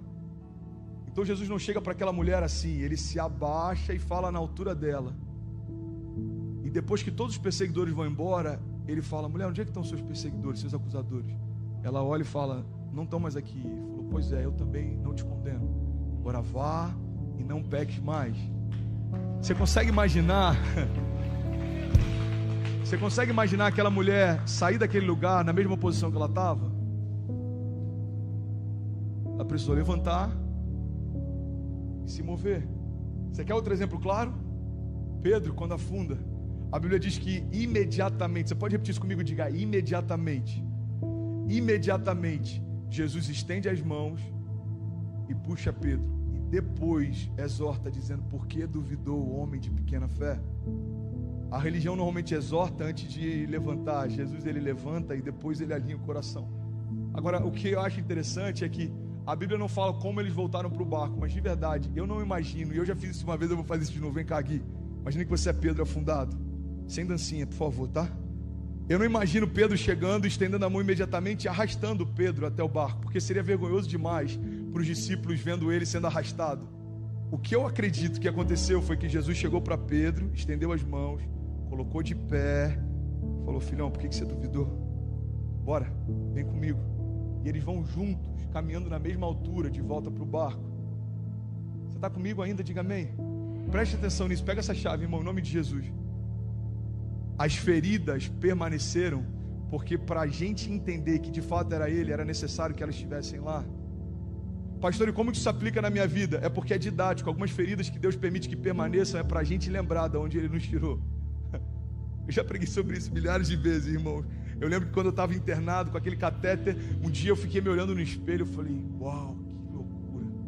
E eu fiz um pedido para Deus: e não faça disso uma doutrina, ok? Não acho nem que isso é legal de ser feito, mas é algo pessoal. Eu falei: Deus, eu queria permanecer com alguma cicatriz. Eu queria que ficasse alguma marca para eu nunca esquecer de onde você me tirou. E quando eu passo a mão, eu sinto os lugares onde o catéter entrou e eu lembro de onde ele me tirou. As cicatrizes são como memoriais. Elas falam por você, elas ministram por você, elas lembram você. Então não fica questionando o porquê de algumas marcas ainda estarem lá. Você vai entender o porquê. Elas falam além daquilo que a gente consegue falar. Só que quando elas estão sendo feitas, elas doem. Mas depois que Deus fecha elas, elas fazem todos os sentido. Sabe o que eu acho interessante? Deus escolhe homens que eram completamente improváveis. Olha para mim, por favor, não se desconecta. Ele escolhe homens que nenhum de nós escolheria para fazer parte do ministério. Jesus escolhe homens que nenhum de nós escolheria para ser parte da sociedade de uma empresa. Jesus escolhe homens que nenhum de nós colocaria para liderar a diaconia de uma igreja, mas ele pega esses homens para serem a base fundamental do início da igreja. Na época não fazia sentido, os religiosos piraram, mas agora a gente entende por quê. Jesus ele estava ensinando: olha, eu vou pegar improváveis para provar para você que não tem a ver com a tua força, mas a minha força se aperfeiçoa na sua fraqueza. Agora a gente entende o porquê Jesus nasceu num lugar simples. Ele queria provar para nós que não é a sua geografia que define o seu destino. Agora eu entendo por quê, irmão, e eu comecei a anotar algumas coisas que Deus foi trazendo à minha memória, eu quero compartilhar com você. Agora eu entendo por quê.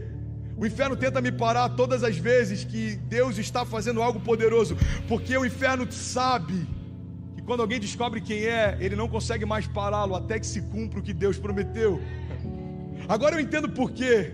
Jesus foi como uma ovelha rumo ao matadouro, porque ele não veio para se defender, ele veio para se entregar. Agora eu entendo por quê, irmão. A Bíblia diz que Deus teve prazer em moer Jesus, porque quando Deus olhava para Jesus com o meu pecado e para o seu, Ele não via mais um filho, Ele via a sentença. E porque Deus viu Jesus como pecador, Ele pôde nos ver agora como filhos de Deus. Agora eu entendo por quê, irmão. A maior história de amor foi escrita com sangue, porque Deus preferiu se despir e se entregar do que me perder. Agora eu entendo por quê. Ao terceiro dia Ele ressuscitou, porque o inferno não suportou o peso da voz de um pai chamando de volta à vida o seu filho. Eu vi esses dias um vídeo, vocês devem ter visto lá em Goiás, se eu não me engano, uma mãe com um filho que morreu assim que nasceu no colo, e ela clamava a Deus. Vocês viram esse vídeo? Alguém viu esse vídeo? Surreal. Ela começava a clamar pelo filho, ela começava a clamar, daqui a pouco o bebê voltou a viver. Cara, se você não assistiu, assista, procura, deve estar no YouTube, está em vários lugares no Instagram. Eu creio que foi exatamente assim. Agora eu entendo por quê. O inferno prende Jesus, o inferno, ele condena Jesus. Jesus recebeu a minha sentença e a sua. Ele é morto como pecador. É por isso que em toda a Bíblia ele diz Pai, Pai, Paizinho, Pai nosso. Mas quando ele se entrega, ele diz Deus meu, por que me desamparaste? Porque ele caminhou como filho, mas morreu como escravo. Mas agora eu entendo porque, mesmo sendo escravo, estando no inferno, o inferno tendo domínio sobre ele, o inferno depois de 3 dias precisou libertá-lo. Por quê? Porque cada vez que a voz do Pai chamava pelo Filho, eram como ondas de poder batendo na porta do inferno e dizendo, libera o autor da vida. Passa o primeiro dia, segundo dia, e no terceiro dia, irmão, era insuportável. Ao terceiro dia, Jesus ressuscitou. E agora eu entendo por quê. Porque aquele que não cometeu pecado se fez pecado por mim, para que eu pudesse ser feito justiça de Deus. E agora eu entendo por quê, irmão.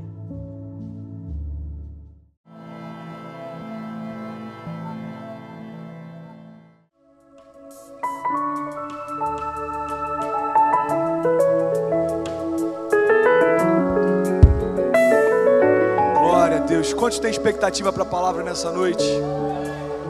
Glória a Deus, eu declaro em nome de Jesus, Deus fluindo através da minha boca, Deus fluindo no teu coração, que não seja a minha voz a alcançar o teu coração, mas que seja a voz de Deus falando contigo. Eu declaro em nome de Jesus, toda resistência já foi anulada, toda resistência já caiu por terra, e eu declaro o poder da palavra entrando no teu coração e gerando fé, gerando base para tudo aquilo que Deus deseja fazer nesse ano. Essa é a minha oração, em nome de Jesus, amém. Glória a Deus. Bom, você que pode, abra sua Bíblia por favor em 2 Coríntios 1:19 e vamos passear um pouco naquilo que Deus tem para essa noite. 2 Coríntios 1:19.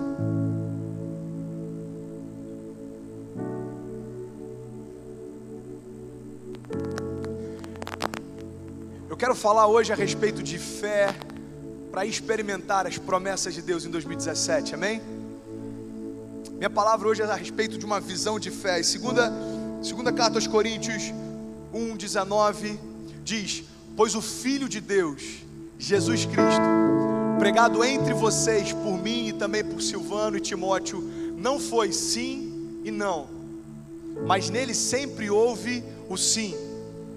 Pois quantas forem as promessas feitas por Deus? Você pode declarar isso? Diga, pois quantas forem as promessas feitas por Deus, tantas tem em Cristo o sim. Por isso, por meio dele, o amém é pronunciado por nós, para a glória de Deus. Cara, olha só que incrível. O que Paulo está dizendo aqui é, por conta de Cristo, o Filho de Deus, aquele que nós temos anunciado, por meio deles não existe mais agora o sim e o não para as promessas liberadas por Deus. O que Paulo está dizendo é o seguinte: toda promessa liberada por Deus, agora você não tem mais dúvida se ela vai acontecer ou não. Você está entendendo isso? O que Paulo está dizendo é: toda promessa que foi liberada por Deus, não por homens, mas uma promessa gerada em Deus, liberada por Deus, não há mais dúvida, porque agora em Cristo nós temos dele apenas o sim. Cara, essa afirmação é tão poderosa. Ela traz para mim uma certeza, uma segurança de que tudo aquilo que Deus me prometeu, de fato, em Cristo, Ele vai cumprir. Agora olha só que lindo, a palavra é tão rica, às vezes a gente passa sem perceber alguns detalhes. O que Paulo está dizendo é: nele sempre houve o sim, pois tantas quantas forem as promessas feitas por Deus, tantas nós temos em Cristo sim.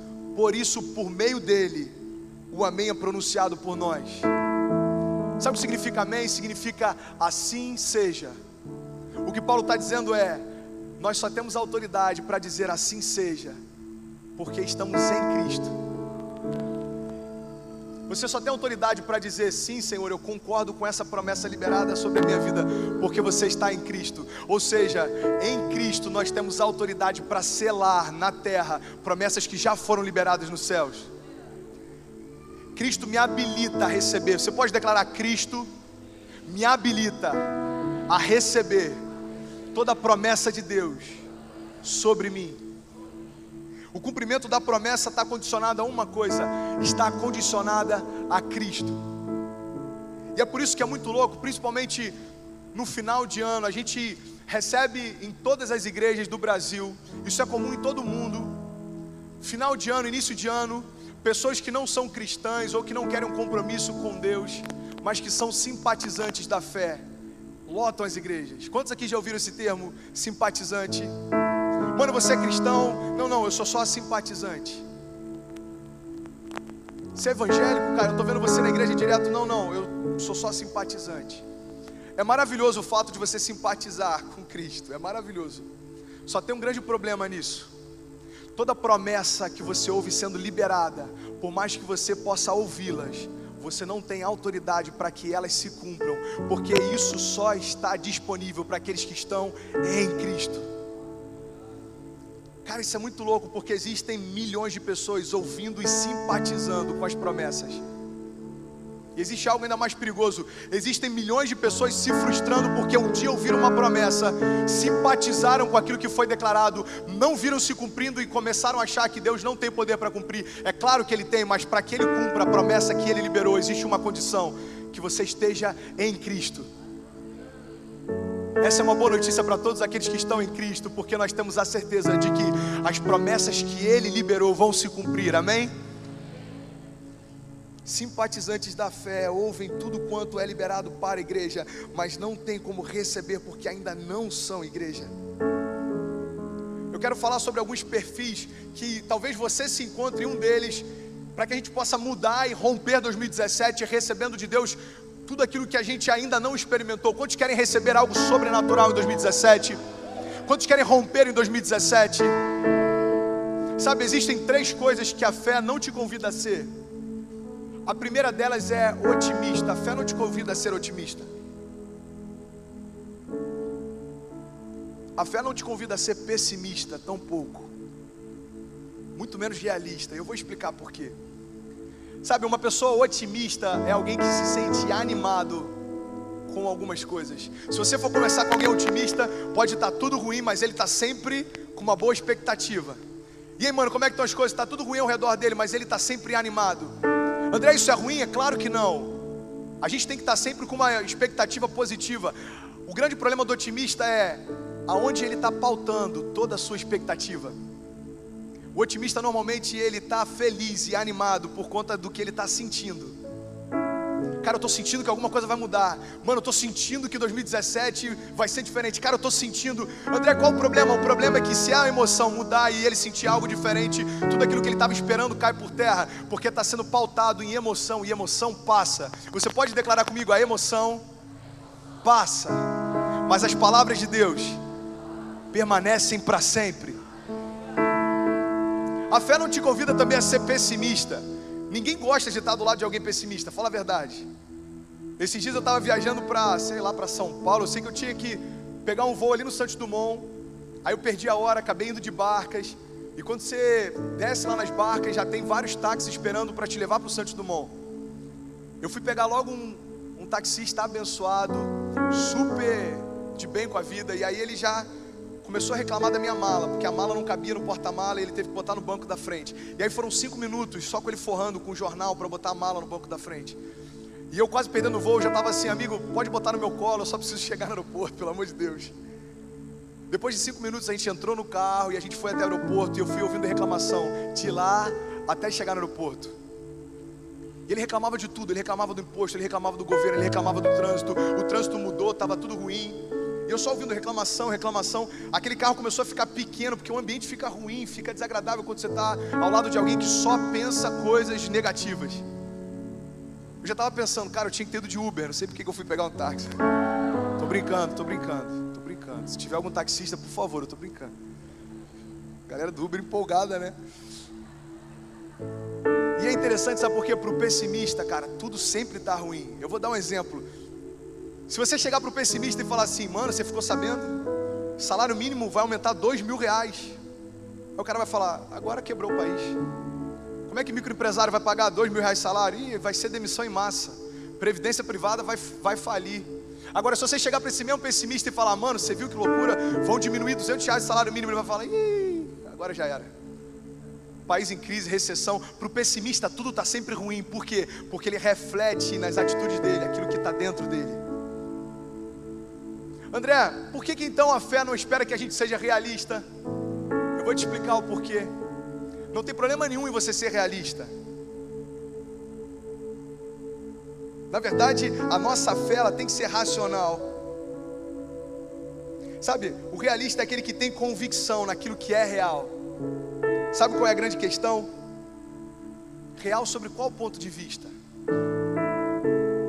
Tem gente que é realista, mas a minha pergunta é: você está sendo realista sobre qual ponto de vista? Ei, preste atenção. Uma doença é real, sim ou não? É claro que é. Depressão é real, sim ou não? É claro que é. Divórcio é real também, desemprego é real também, tristeza é real também. Todas essas coisas são reais. A grande questão é, depende do ponto de vista que você está encarando, porque uma caminhada de fé não rejeita a realidade, mas entende que sobre toda a realidade existe uma realidade dos céus que se sobrepõe a elas. Uma caminhada de fé, você pode aplaudir a ele?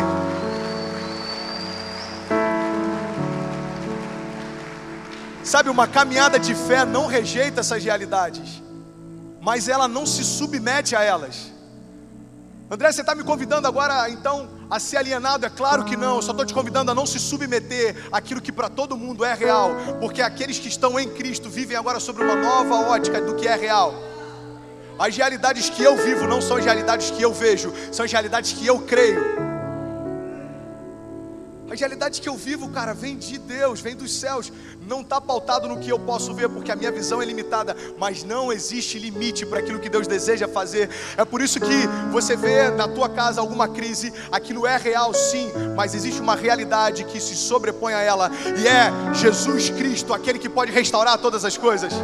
Jesus Cristo, aquilo que é tudo em todos, aquele que enche todos, aquele que criou todas as coisas. Ei, existem realidades que a gente conhece, sim, mas Cristo veio para nos apresentar realidades superiores a elas. Caminhada de fé não é ser realista segundo a ótica da terra, é ser realista segundo a ótica do céu. Existe uma realidade no céu que é muito superior àquela que a gente tem experimentado aqui. É por isso que é tão louco a missão da igreja, porque a missão da igreja é te encorajar a receber tudo aquilo que Deus tem para você aqui, mas sem perder o foco de que na verdade você vai morar lá. Você tem noção do quanto isso é louco? São dois mundos completamente paralelos e acontecem ao mesmo tempo. Enquanto eu estou falando com você, por mais que talvez algumas pessoas aqui possam não entender, por mais que talvez algumas pessoas aqui possam até desejar rejeitar o que está sendo falado, existe poder na palavra de Deus capaz de alcançar o teu coração e mudar a tua história. Sabe o que é isso? É uma realidade que a gente não consegue ver, mas a gente pode sentir. E é sobre isso que eu quero falar nessa noite. Sabe, em Cristo nós temos o mesmo poder criativo de Deus para gerar novas realidades em fé. Você sabia que Deus é um Deus criativo? É por isso que Gênesis, quando fala da origem de todas as coisas, fala a respeito de tudo aquilo que Deus criou através da palavra. Agora Deus compartilha com você a mesma palavra, o mesmo poder e o mesmo Espírito. Para que você acha que Ele te deu tudo isso? Para você ficar esperando que um pastor ore por você para declarar algo novo sobre a tua casa? Para você ficar esperando que um profeta usado por Deus possa ir na tua casa e declarar novidade? Não, preste atenção. Deus compartilha o mesmo poder que Ele usou para fazer a criação em todas as coisas. Deus compartilhou do mesmo Espírito que Ele utilizou para criar todas as coisas. E Deus compartilhou do nome dEle, que é nome sobre todo nome. Sabe para quê? Para que você possa declarar novas realidades em fé. 2017 está começando, meu irmão. O meu convite para você é abrir a sua boca e declarar realidades em fé, coisas que os seus olhos não conseguem ver, mas o seu espírito crê que já são reais. É por isso que a palavra de Deus diz que a fé é tratar as coisas que não são. Olha só que interessante, a fé é tratar as coisas que não são, ou seja, segundo a realidade da terra, elas não são. Mas o convite da fé é tratar elas como se já fossem. Para todo mundo que te conhece, a restauração da tua casa não é algo possível. Para você, já é algo real. Para todo mundo que te conhece, a conversão de toda a tua família não é algo possível. Talvez para alguns aqui, você ser restaurado financeiramente não seja algo possível. Para minha família, a gente já viveu essa realidade. Sabe, eu fui experimentado em inúmeras áreas, e eu não vou dizer que foi Deus que fez isso. Não creio que Ele trabalha dessa forma. Mas vocês estão vendo um cara novo, embora eu estou um pouco acabado, mas ainda sou novo, que já passou por uma série de coisas. Desde quebrar financeiramente até ter um problema sério de saúde dentro de casa. Sabe o que isso me fez? Me respaldou em ter autoridade para declarar o que Deus pode fazer, porque na minha vida Ele já fez. Deus pegou a minha família completamente quebrada, destruída financeiramente e restaurou. Ei, o Deus que fez comigo vai fazer com você também, se é a tua necessidade. Deus entrou na minha família há 10 anos atrás. Meus pais se converteram, minha irmã se converteu, eu me converti. Hoje eu estou aqui declarando com uma autoridade: eu e toda a minha casa servimos ao Senhor. E essa realidade está disponível para você também.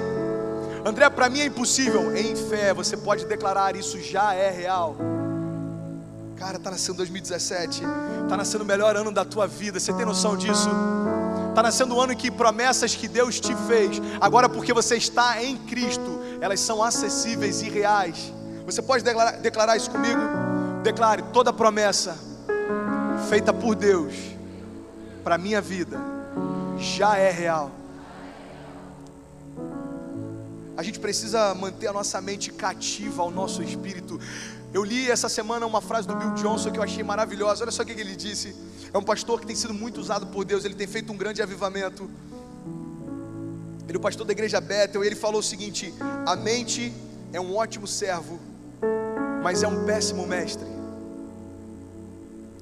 Sabe qual é o papel da mente? É se submeter à autoridade do Espírito. Quando a sua mente fala mais alto, você começa a duvidar daquilo que Deus já te liberou. Eu poderia dar inúmeros exemplos, mas eu preciso correr. Se a gente for analisar, desde Pedro afundando em meio à tempestade, até Tomé não acreditando que Jesus havia ressuscitado, tudo isso é porque a mente deles não era mais serva, mas se tornou Senhor. Quando a sua mente se torna Senhor, você passa a se mover por aquilo que você entende. Ei, você quer romper em 2017? Não se preocupa mais em entender tanto das coisas, se preocupa apenas em estar disponível para o que Deus quer fazer através de você. Sinceramente, eu não estou entendendo algumas coisas que Deus está fazendo, de verdade. Eu tive algumas experiências esse ano que eu não entendi, mas eu tive uma convicção: Ele desejou fazer isso, para mim é suficiente. Você tem noção do que você vê Deus fazendo algo na tua frente? Você vai falar: Deus, eu não estou entendendo nada do que está acontecendo. Eu não estou entendendo essa provisão, eu não estou entendendo essa honra, eu não estou entendendo essa restauração, eu não estou entendendo o cumprimento dessa promessa. E é como se Ele falasse: filho, não precisa se preocupar em entender, apenas usufrua daquilo que eu te dei. Cara, 2017 vai ser o melhor ano da tua vida. Eu creio e eu declaro isso. 2017 está nascendo e você vai começar diferente de todos os outros anos. Você vai começar mais maduro. Você vai começar com mais autoridade. Você vai começar completamente disponível para receber as promessas de Deus. Quantos creem nisso? Diga amém. Eu recebo. Glória a Deus. É por isso que a gente precisa ser renovado pelo nosso entendimento. É por isso que a palavra diz em Romanos 12: não se amoldem ao padrão desse mundo, ou seja, não se movam mais de acordo com o que o mundo diz que é possível, mas antes transforme-se pela renovação do seu entendimento, para que vocês sejam capazes de experimentar e comprovar a boa, agradável e perfeita vontade de Deus. É impossível experimentar a vontade de Deus sem que o nosso entendimento seja transformado. Eu quero compartilhar com vocês o segundo tópico dessa palavra, que fala a respeito das nossas necessidades. Você pode declarar comigo? Diga: Deus não se move pelas minhas necessidades.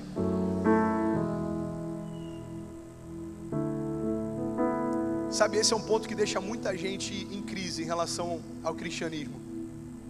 Porque a gente vê pessoas passando dificuldade, a gente fala: onde é que está Deus nessa situação? Por que Deus não intervém de alguma forma? Por que Deus não transforma essa realidade? Deus já fez isso. Ele enviou o seu único filho, Ele deu o seu único filho, para que agora todo aquele que nele crê tenha acesso à vida eterna e tudo aquilo que o filho dele tem. Sabe, Deus não se move pelas nossas necessidades, Deus se move pela nossa fé. Então a única coisa que vai te impedir de experimentar algo novo é se você não tiver fé de que Ele é fiel para fazer. Na minha vida teve momentos que eu experimentei de coisas e momentos em que eu não experimentei. Será que Deus tinha menos poder para fazer do que tinha antes? É claro que não. Será que Ele estava menos interessado em fazer na minha vida do que Ele já foi interessado antes? É claro que não, porque o caráter de Deus não muda. Então o que mudou? A minha fé. Quando eu tenho fé e eu creio naquilo que a palavra de Deus declara a meu respeito, nada é capaz de me impedir de experimentar. Olha o que a palavra de Deus diz em Hebreus 11: sem fé é impossível agradar a Deus, pois quem dele se aproxima precisa crer que Ele existe e que Ele recompensa aqueles que o buscam. Quantos aqui nessa noite creem que Ele existe? Quantos creem que Ele recompensa quem o busca? André, Deus não se move segundo as minhas necessidades, não. Ele se move segundo a tua fé, porque é impossível agradar a Deus se você não crê que Ele existe. Agora a palavra de Deus diz que para aqueles que creem que Ele existe, existe uma promessa também. Ele vai liberar tudo aquilo que você busca sobre a tua vida. Aqueles que creem que Ele existe, têm todo o clamor sendo respondido por Ele. A gente estava compartilhando isso domingo passado, se eu não me engano. Eu preguei sobre origem. E é interessante porque a gente vê Deus criando. Olha só que coisa interessante. Gênesis fala sobre a criação. Primeiro Deus cria todo o ambiente. Deus cria os céus, a terra e o mar. Depois Deus cria os seres que vão viver na terra, os seres que vão viver nos céus, os seres que vão viver no mar. Eu fiquei analisando isso, e é importante a gente entender isso, porque o mesmo Deus que criou todas as coisas lá no início continua criando nas nossas vidas hoje, amém? Sabe o que eu aprendi? Antes de Deus gerar todas as coisas, Ele criou o ambiente para recebê-las. Ei, 2017 está nascendo. O convite que Ele te faz é: gere um ambiente para que tudo aquilo que eu tenho para você possa ser gerado também. Você quer milagre sobre a tua casa? Gere um ambiente de fé na tua casa. Você quer transformação sobre a tua vida? Gere um ambiente de fé dentro de você. Quando o ambiente é criado, Deus libera uma palavra e diz: agora haja tudo aquilo que eu prometi sobre você. É como alguém que está esperando por um carro e não se habilitou para isso. É como alguém que está clamando pela chuva e não arou o campo. Deus vai falar assim: filho, eu tenho ouvido o teu clamor para que eu envie chuva, mas você não se preparou. Se eu envio chuva agora, vai destruir toda a tua plantação. Ara primeiro o campo, se prepara para o que eu tenho para fazer, porque quando o meu romper vier, você precisa ter bases para receber tudo que eu vou te dar. Qual o sentido de Jesus demorar 30 anos para que Ele pudesse iniciar o seu ministério? Você crê que Jesus poderia ter começado a curar com 10 anos? É claro. Jesus era o verbo que se fez carne. Jesus era o próprio Deus. Ele era 100% homem, mas Ele também era 100% Deus. Havia poder e autoridade nele. Por que então Jesus não iniciou o seu ministério com 10 anos, com 12 anos? Por dois motivos. Primeiro, porque Ele estava sendo preparado para o tempo certo. Segundo, porque pessoas ao seu redor estavam sendo preparados para tudo aquilo que iria acontecer. Quando Jesus morre, você vê as pessoas que estavam ao lado dele na cruz, elas foram preparadas para aquele momento, porque a partir da morte dele nasce então a igreja. Ei, tudo aquilo que Deus tem para você reservado vai fluir quando você criar um ambiente para receber. Você pode levantar a tua mão e declare: Pai, em 2017 eu desejo receber toda boa promessa liberada sobre mim. Por isso gera em mim um ambiente certo para receber o novo de Deus. O ambiente está sendo gerado, amém? Glória a Deus, pode aplaudir a Ele.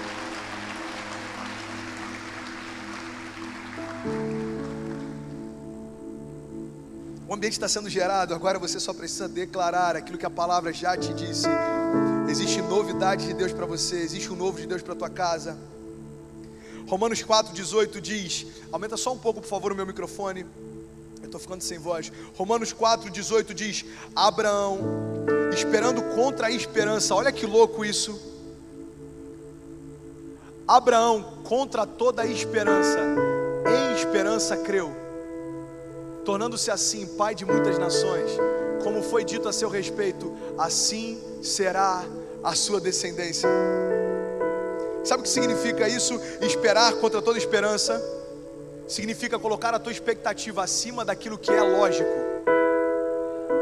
Ele esperava contra toda esperança, ou seja, a expectativa dele estava pautada em algo que era impossível de acontecer. Mas a palavra logo em seguida diz: mas ele creu para vir assim a ser pai de multidões. Ou seja, foi necessário que ele pudesse crer na promessa que foi liberada, para que aí sim a promessa fosse cumprida. Ei, para que a promessa de Deus se cumpra na tua vida, você precisa crer nela.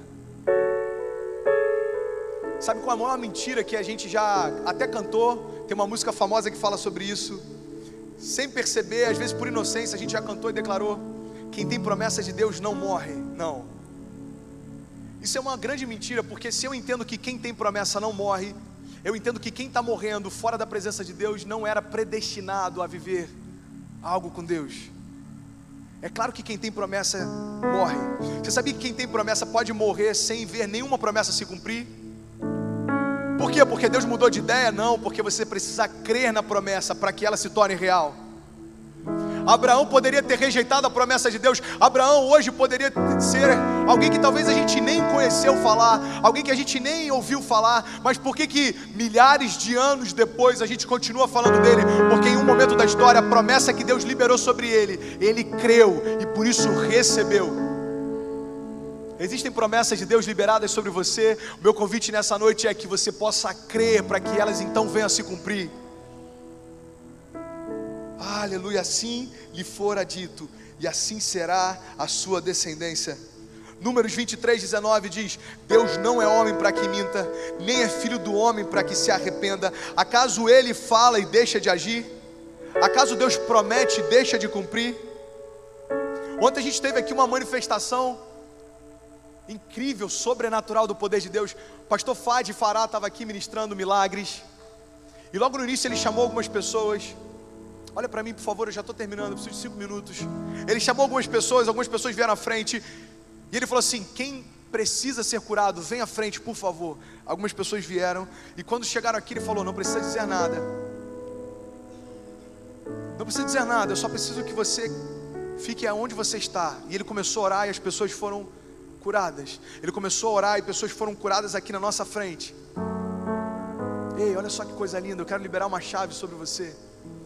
A gente foi jantar depois do culto e a minha pergunta, lógico, foi: pastor, por que você se preocupava em pedir para que ninguém falasse nada?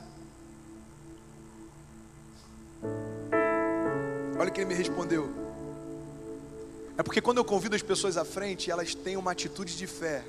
Amém? Ele me disse: eu prefiro uma atitude de fé do que uma confissão de dúvida. Isso é muito louco. Porque quando a pessoa vem à frente, você começa a perguntar: você crê? Deus pode te curar? Se você tem alguma dúvida, você vai declarar, mas você não crê de fato no teu coração. É por isso que muitas vezes a gente não recebe aquilo que Deus deseja fazer. Ele falou: André, eu prefiro uma atitude de fé. Se a tua atitude de fé te trouxe até aqui, não declara mais nada, não fala mais nada, Deus já te curou. Ei, toda boa promessa que vem de Deus vai se cumprir, porque Ele não é filho do homem para que se arrependa. Mas é necessário em nós uma atitude de fé e crer que aquilo que Ele liberou, Ele também é fiel para cumprir. Quantos creem nisso, digam amém. Há uma diferença muito grande entre eu acreditar que Deus pode fazer e eu caminhar como se aquilo já tivesse sido feito. Porque se eu acredito que Deus pode fazer, o que eu tenho é uma esperança. Se você chegar para qualquer pessoa que não caminha com Deus, não tem vida com Deus, não tem intimidade, talvez nem gosta muito de igreja, não tem nenhum acesso à palavra, você perguntar: cara, você acredita que Deus pode fazer milagres? Sim, eu acredito. Existe nessa pessoa uma esperança. Só que o que Deus tem reservado para nós, filhos, não é uma esperança apenas, mas é uma certeza. É por isso que a palavra de Deus diz que a gente vai tratar as coisas que não são como se já fossem. Sabe o que é isso? É uma certeza gerada em Deus. É muito mais do que você acreditar que Ele pode fazer, é você ter a certeza de que Ele já fez. Ele já fez, cara, sobre a tua casa aquilo que você precisa. Ele já fez sobre a tua vida aquilo que você precisa. A distância entre aquilo que Ele já fez e a sua realidade hoje é só você crer e declarar a palavra. Hebreus 11 diz: ora, a fé é a certeza daquilo que esperamos e é a prova das coisas que não vemos. Terceiro ponto que eu quero compartilhar com vocês nessa noite. Quantos estão recebendo, digam amém. É sobre zona de conforto. Eu já perdi a conta de quantas coisas eu deixei de experimentar em Deus, porque eu preferi me manter numa zona de conforto. Sabe, a descrença, ela pode deixar você até mais confortável, porque ela assume riscos. Eu sei que você conhece alguém que talvez já está na igreja há anos, mas você fala de cura e essa pessoa diz: ah, cara, eu até creio que Deus pode curar, mas eu acho que não é bem assim como a igreja fala. Talvez alguém que está sentado do teu lado e está na igreja há anos, mas não crê no batismo no Espírito Santo, não crê no mover, no poder, no fluir do Espírito Santo. Eu já fui um desses. Sabe por quê? Porque a descrença, ela é confortável, porque ela não assume riscos. Você fica dentro daquilo que você conhece. Então, se você não fala em línguas, você só sabe isso e você diz: não é possível que alguém possa falar em línguas, isso é algo da cabeça deles. Só que aquilo que Deus faz não se limita àquilo que eu sei. Ei, olha só que louco. Sabe por que às vezes a gente caminha descrente, mesmo estando com Deus, mesmo estando dentro da igreja, mesmo caminhando com Ele? Porque a descrença, ela é confortável, porque você sempre vai suprir suas expectativas. Ei, olha para mim. Toda pessoa descrente sempre vai suprir suas expectativas. Como assim, André? É muito difícil você ver alguém que é descrente não ter a expectativa dele suprida. Sabe por quê? Porque as expectativas são sempre baixas. Quando você espera pouco, você recebe pouco, e para você parece que está tudo bem. Cara, eu só quero sentir um pouco de paz. Você vai sentir paz. Você está num ambiente onde a unção de Deus flui, é óbvio que você vai sentir. Cara, eu só quero ouvir uma palavra que traga conforto ao meu coração. Você vai sentir. A palavra para você vai ser como uma anestesia. Durante alguns dias ela vai fazer com que você não lembre mais do que te dói. Só que evangelho não é anestesia, evangelho é transformação. O que Deus nos convida a fazer é romper o sobrenatural. Sabe o que significa romper? É você sair da zona daquilo que você entende, já experimentou, e você ir para um novo. É quando Deus fala assim: André, os seus olhos te dizem que não é possível, mas pode caminhar, porque eu vou te sustentar. Isso é uma caminhada em fé, romper a zona de conforto. Sabe, eu lembro que quando eu me converti, eu não acreditava que o batismo com o Espírito Santo era algo disponível para todo mundo. Eu acreditava que era um dom de Deus para alguns. Para mim era confortável acreditar assim. Sabe quando isso mudou? Quando eu estava pregando na garagem da minha casa para dezenas de jovens, e eu fui batizado com o Espírito Santo do nada. Aquilo que antes eu não acreditava, agora para mim passou a ser uma realidade. me tirou da zona de conforto. Ei, existe muito mais de Deus do que aquilo que a gente compreende. Existe muito mais de Deus do que aquilo que a nossa mente entende. O que eu quero te convidar em 2017 é você romper o sobrenatural. Sai da zona de conforto. Você precisa de milagre na tua casa. Você precisa de uma cura física. Ei, existe poder em Deus para isso. Creia. Existe poder em Deus para livrar o teu filho do vício das drogas. Existe poder em Deus para mudar a tua realidade. Existe poder em Deus para romper financeiramente o teu negócio. Existe poder em Deus para fazer todas as coisas. A gente precisa sair dessa zona de conforto e se limitar só àquilo que a gente já experimentou. Depois dessa experiência com o Espírito Santo, eu já experimentei tantas outras. E Deus, eu estou disponível para experimentar muitas outras em 2017. Quantos querem experimentar algo novo de Deus esse ano? Sai da zona de conforto, cara, existe mais de Deus. O problema quando a gente espera pouco é que a gente sempre recebe pouco.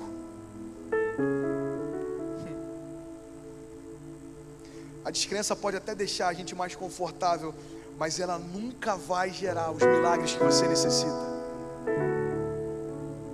Nunca vai gerar os milagres que você necessita.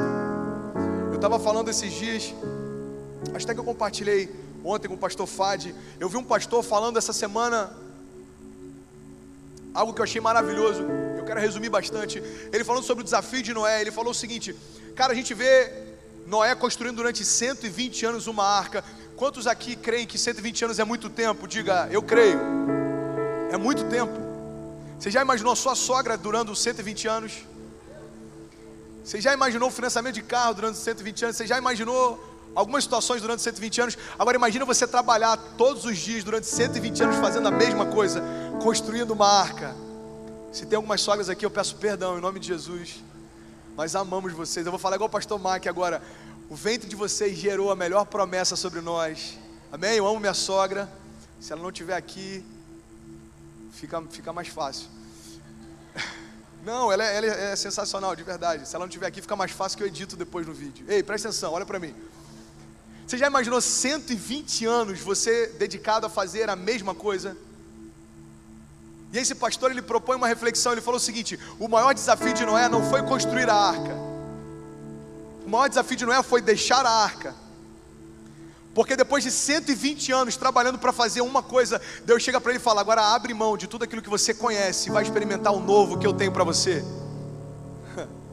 Talvez esse seja o convite de Deus para você em 2017. Ei, você passou anos se dedicando a alguma coisa. Você passou anos se dedicando talvez a um trabalho, a uma profissão, talvez a uma empresa, talvez a um projeto que Deus já disse que não vai para frente. Talvez isso está te trazendo cansaço. Você está cansado de tanto fazer na força do teu braço e isso não está rompendo. Ei, o desafio não é construir, o desafio é abrir mão daquilo que construímos para viver o novo de Deus.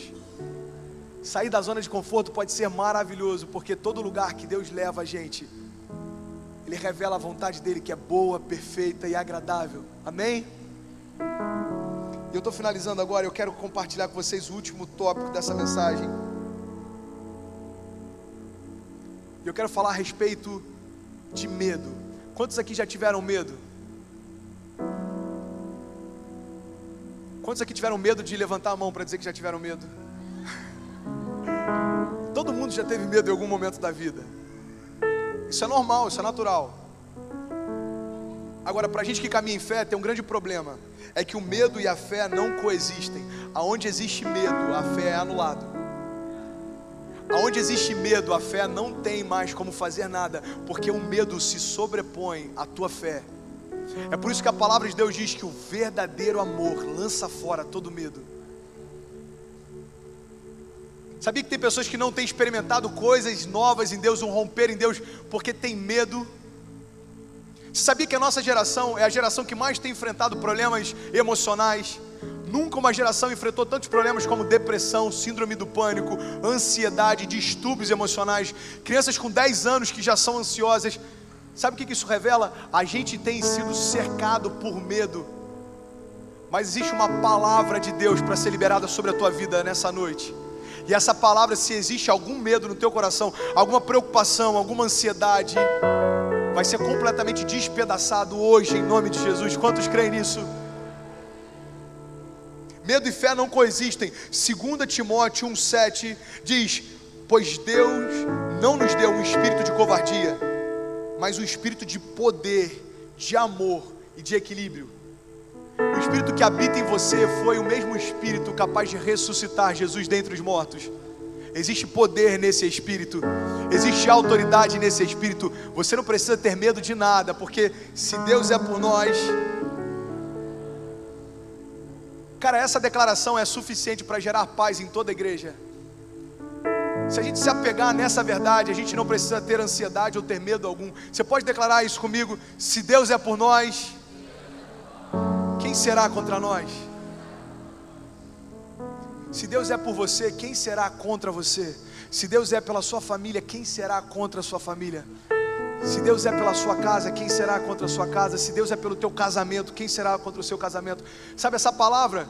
Quando ela pergunta quem será, não diz que não vai ter ninguém que vai se levantar. Todo o inferno está preocupado em te destruir.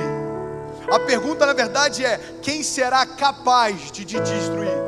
Quem será capaz de te impedir? Quem será capaz de impedir o romper de Deus? É por isso que a palavra declara: se Deus é por nós, quem será capaz de nos tocar? É maravilhoso, eu estou finalizando já e eu quero compartilhar com você 3 momentos na história em que, por medo, as pessoas quase não experimentaram da revelação do que Deus desejava fazer. Olha só que interessante. Quando o anjo chega para Maria, o anjo de Deus chega para Maria para declarar que no ventre dela está sendo gerado o Filho de Deus. Quantos lembram dessa passagem? Vocês estão comigo, amém? Olha que louco isso. Maria está lá super tranquila e aí aparece então o anjo do Senhor.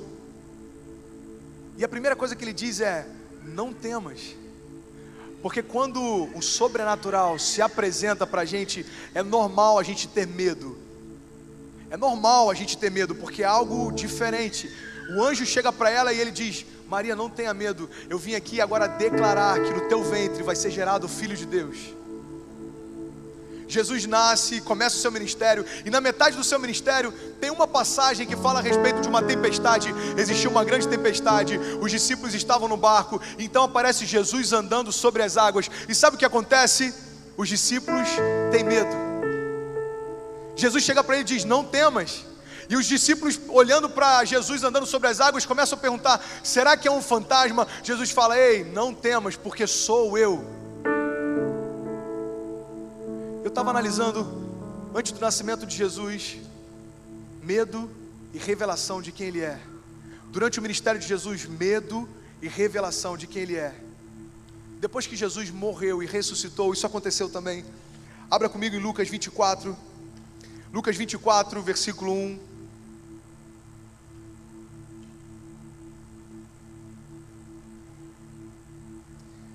Lucas 24, 1 diz: no primeiro dia da semana, de manhã bem cedo, as mulheres tomaram as especiarias aromáticas que haviam preparado e foram ao sepulcro. Encontraram então removida a pedra do sepulcro, mas quando elas entraram, elas não encontraram o corpo de Jesus. Ficaram perplexas, sem saber o que fazer, e de repente 2 homens com roupas que brilhavam como a luz do sol se colocaram ao lado delas. E elas, amedrontadas, as mulheres então baixaram o rosto para o chão, e os homens lhe disseram: por que vocês estão procurando entre os mortos aquele que vive? Quando o anjo chega para ela para dizer que Jesus havia ressuscitado, o que houve nelas? O que houve naquelas mulheres? Sabe o que Deus falou comigo essa tarde? Antes da revelação de todo o propósito que Ele tem para nós, pode até existir medo e dúvida, mas depois que Ele se revela, o que existe é milagre. Houve medo em Maria, mas ela gerou Jesus. Houve medo nos discípulos, mas Ele acalmou a tempestade. Houve medo naquelas mulheres quando o anjo se apresenta, mas elas puderam saber e declarar que Jesus havia ressuscitado. Ei, eu não sei se tem algum medo, ansiedade ou preocupação no teu coração, mas o que eu vim declarar é que por mais que tenha medo, o verdadeiro amor lança fora e declara para você: ei, existe um novo de Deus nascendo hoje. Existe um milagre de Deus nascendo hoje. Se você está ansioso, lança sobre Ele toda a vossa ansiedade. É o que a palavra de Deus diz: ei, lançai sobre mim toda a vossa ansiedade, porque eu tenho cuidado de vós. Se você está preocupado, se você está pensativo, o que eu quero te convidar é ter menos tempo pensando no problema e ter agora mais tempo em 2017 se alegrando na promessa. Existe uma promessa dos céus liberada sobre você e Ele é fiel para cumprir. Eu quero te convidar a ficar de pé em nome de Jesus e a gente vai romper em fé. Fique de pé em nome de Jesus. Ei, você que pode, feche teus olhos em nome de Jesus. A gente está terminando esse culto. Para alguns é só uma reunião, mas para aqueles que entendem o que Deus está fazendo aqui, é a noite em que Deus está fazendo algo novo nascer sobre você. Feche teus olhos em nome de Jesus. 1 João 5,4 diz: e essa é a vitória da fé, e essa é a vitória que vence o mundo, a nossa fé. Feche teus olhos em nome de Jesus. Eu quero te convidar agora a lançar sobre Ele toda a tua ansiedade. De olhos fechados, adore Ele com tudo que você pode.